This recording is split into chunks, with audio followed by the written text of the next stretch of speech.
गौरी पुत्र गणेश भगवान की जय। श्री लक्ष्मी नारायण भगवान की जय। श्री उमापति शंकर भगवान की जय। अन्नपूर्णा माता की जय। प्रिय भक्तजनों, आज हम इस वीडियो में माता अन्नपूर्णा की व्रत कथा सुनेंगे। तो आप सभी भक्तजन बड़ी ही श्रद्धा, ध्यान पूर्वक और प्रसन्नचित्त मन से माता अन्नपूर्णा की व्रत कथा को सुनिए। तो सभी प्रेम से बोलिए, माता अन्नपूर्णा की जय, सर्व देवी देवता की जय। एक समय की बात है, काशी निवासी धनंजय की पत्नी का नाम सुलक्षणा था। उसे अन्य सब सुख प्राप्त थे, केवल निर्धनता ही उसके दुख का एकमात्र कारण थी। यह दुख उसे हर समय सताता रहता था। एक दिन सुलक्षणा अपने पति से बोली, स्वामी, आप कुछ उद्यम करो तो काम चले। इस प्रकार कब तक काम चलेगा? तब सुलक्षणा की बात धनंजय के मन में बैठ गई और वह उसी दिन विश्वनाथ शंकर जी को प्रसन्न करने के लिए बैठ गया और कहने लगा, हे देवाधिदेव विश्वेश्वर, मुझे पूजा पाठ कुछ आता नहीं है, केवल आपके भरोसे बैठा हूँ। और इतनी विनती करके वह 2-3 दिन भूखा प्यासा बैठा रहा और यह देखकर भगवान शंकर ने उसके कान में अन्नपूर्णा अन्नपूर्णा अन्नपूर्णा इस प्रकार 3 बार कहा। और यह कौन क्या कह गया? और इसी सोच में धनंजय पड़ गया कि मंदिर से आते ब्राह्मणों को देखकर पूछने लगा, पंडित जी, अन्नपूर्णा कौन है? तब ब्राह्मणों ने कहा, तू अन्न छोड़ बैठा है, सो तुझे अन्न की ही बात सूझती है। जा घर जाकर अन्न ग्रहण कर। तब धनंजय घर गया और स्त्री से सारी बात कही। तब वह बोली, नाथ, चिंता मत करो, स्वयं शंकर जी ने यह मंत्र दिया है, वे स्वयं ही खुलासा करेंगे। आप फिर जाकर उनकी आराधना करो। तब धनंजय फिर जैसा का तैसा पूजा में बैठ गया। रात्रि में शंकर जी ने आज्ञा दी और कहा, तू पूर्व दिशा में चला जा। और वह अन्नपूर्णा का नाम जपता जाता और रास्ते में फल खाता, झरनों का पानी पीता जाता। और इस प्रकार वह कितने ही दिनों तक चलता गया और वहां से उसे चांदी सी चमकती वन की शोभा देखने में आई, सुंदर सरोवर देखने में आया। उसके किनारे कितनी ही अप्सराएं झुंड बनाए बैठी थी। एक कथा सुनती और सब मिलकर माँ अन्नपूर्णा इस प्रकार बार बार कहती थी। और यह अगहन मास की उजेली रात्रि थी और आज से ही व्रत का आरंभ था। और जिस शब्द की खोज करने वह निकला था, वह उसे वहां सुनने को मिला। तब धनंजय ने उनके पास जाकर पूछा, हे देवियों, आप यह क्या करती हो? तब उन सब ने कहा, हम सब माँ अन्नपूर्णा का व्रत करती हैं। तब धनंजय ने पूछा, व्रत पूजा करने से क्या होता है? यह किसी ने किया भी है? इसे कब किया जाए? कैसा व्रत है ये और कैसी विधि है? मुझे भी विस्तार से बतलाओ। तब वे कहने लगी, इस व्रत को सब कोई कर सकते हैं। 21 दिन तक के लिए 21 गांठ का सूत लेना चाहिए। 21 दिन यदि न बने तो 1 दिन उपवास करें।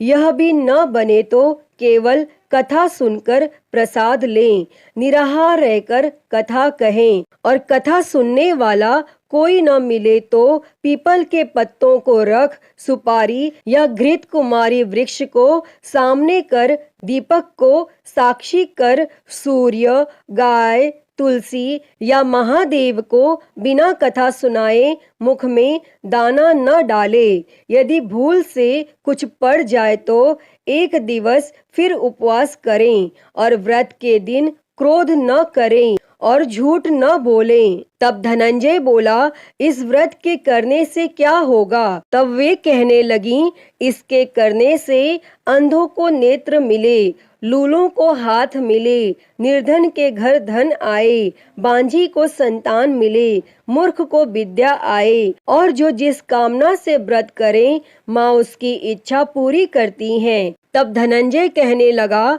बहनों, मेरे पास भी धन नहीं है, विद्या नहीं है, कुछ भी तो नहीं है। मैं तो दुखिया ब्राह्मण हूँ, मुझे इस व्रत का सूत दोगी?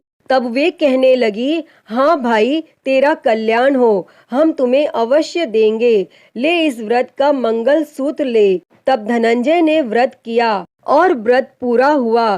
तभी सरोवर में से 21 खंड की स्वर्ण सीढ़ी हीरा मोती जड़ी हुई प्रकट हुई। तब धनंजय जय अन्नपूर्णा कहता जाता था और इस प्रकार कितनी ही सीढ़ियां उतर गया तो क्या देखता है कि करोड़ों सूर्य से प्रकाशमान माता अन्नपूर्णा का मंदिर है। उसके सामने स्वर्ण सिंहासन पर माता अन्नपूर्णा विराजमान है।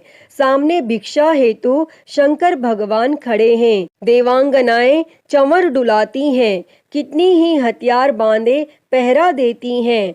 तब धनंजय दौड़कर जगदम्बा के चरणों में गिर गया। तब देवी उसके मन का कलेश जान गई और धनंजय कहने लगा, माता, आप तो अंतर्यामिनी हो, आपको अपनी दशा क्या बताऊं? तब माता बोली, मेरा व्रत किया है, जा संसार तेरा सत्कार करेगा। तब माता ने धनंजय की जीवा पर बीज मंत्र लिख दिया और अब तो उसके रोम रोम में विद्या प्रकट हो गई। इतने में क्या देखता है कि वह काशी विश्वनाथ के मंदिर में खड़ा है और माँ का वरदान ले धनंजय घर आया और सुलक्षणा से सब बात कही और माता जी की कृपा से उसके घर में संपत्ति उमड़ने लगी और छोटा सा घर बहुत बड़ा गिना जाने लगा। जैसे शहद के छत्ते में मक्खियां जमा होती हैं और उसी प्रकार अनेक सगे संबंधी आकर उसकी बड़ाई करने लगे और कहने लगे, इतना धन और इतना बड़ा घर, लेकिन सुंदर संतान नहीं तो इस कमाई का कौन भोग करेगा? क्योंकि सुलक्षणा से संतान नहीं है, इसीलिए तुम दूसरा विवाह करो। तब अनिच्छा होते हुए भी धनंजय को दूसरा विवाह करना पड़ा और सती सुलक्षणा को सौत का दुख उठाना पड़ा। इस प्रकार दिन बीतते गए। फिर अघन मास आया। तब नए बंधन से बंधे पति से सुलक्षणा ने कहलाया कि हम व्रत के प्रभाव से सुखी हुए हैं, इस कारण यह व्रत छोड़ना नहीं चाहिए और यह माता जी का प्रताप है जो हम इतने संपन्न और सुखी हैं। और तब सुलक्षणा की बात सुन धनंजय उसके यहाँ आया और व्रत में बैठ गया। तब नई बहू को इस व्रत की खबर नहीं थी और वह धनंजय के आने की राह देख रही थी। तब दिन बीतते गए और व्रत पूर्ण होने में 3 दिवस बाकी थे कि नई बहू को खबर पड़ी और उसके मन में ईर्ष्या की ज्वाला दहकने लगी थी और वह सुलक्षणा के घर आ पहुंची और उसने वहां भगदड़ मचा दी। तब वह धनंजय को अपने साथ ले गई। तब नए घर में धनंजय को थोड़ी देर के लिए निद्रा ने आ दबाया और इसी समय नई बहू ने उसके व्रत का सूत तोड़कर आग में फेंक दिया। अब तो माता जी का कोप जाग गया और घर में अकस्मात आग लग गई, सब कुछ जलकर खाक हो गया। तब सुलक्षणा जान गई और पति को फिर अपने घर ले आई। तब नई बहू रूठ कर पिता के घर जा बैठी और पति को परमेश्वर मानने वाली सुलक्षणा बोली, हे नाथ, घबराना नहीं, माता जी की कृपा अलौकिक है। पुत्र कुपुत्र हो जाता है पर माता कुमाता नहीं होती। अब आप श्रद्धा और भक्ति से आराधना शुरू करो, वे जरूर हमारा कल्याण करेंगी। तब धनंजय फिर माता के पीछे पड़ गया। फिर वहीं सरोवर पर सीढ़ी प्रकट हुई और उसमें माँ अन्नपूर्णा कहकर वह उतर गया और वहां जा माता जी के चरणों में रुदन करने लगा।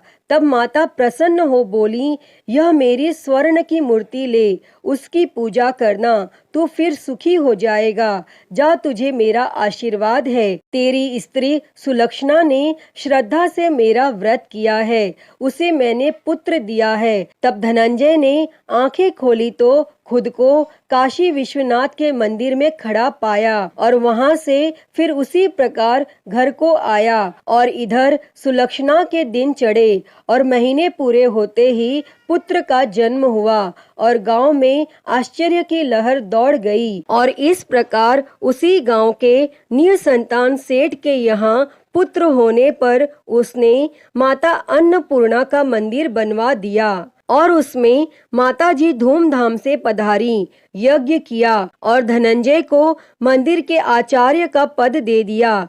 जीविका के लिए मंदिर की दक्षिणा और रहने के लिए बड़ा सुंदर सा भवन दिया। तब धनंजय स्त्री और पुत्र सहित वहां रहने लगा और माताजी के चढ़ावे में भरपूर आमदनी होने लगी। और उधर नई बहू के पिता के घर डाका पड़ा, सब लूट गया। वे भीख मांगकर पेट भरने लगे। और जब सुलक्षणा ने यह सुना तो उन्हें बुलावा भेजा और उन्हें अलग घर में रख लिया और उनके अन्न और वस्त्र का प्रबंध कर दिया। तब धनंजय, सुलक्षणा और उसका पुत्र माताजी की कृपा से आनंद से रहने लगे। अतः ही माता अन्नपूर्णा, जैसे आपने धनंजय और सुलक्षणा के भंडार भरे, वैसे ही इस कथा को कहते, सुनते और हुंकारा भरते सबके भंडार भरना। सभी के जीवन से गरीबी दूर कर उनके जीवन में धन संपत्ति और सुख समृद्धि देना।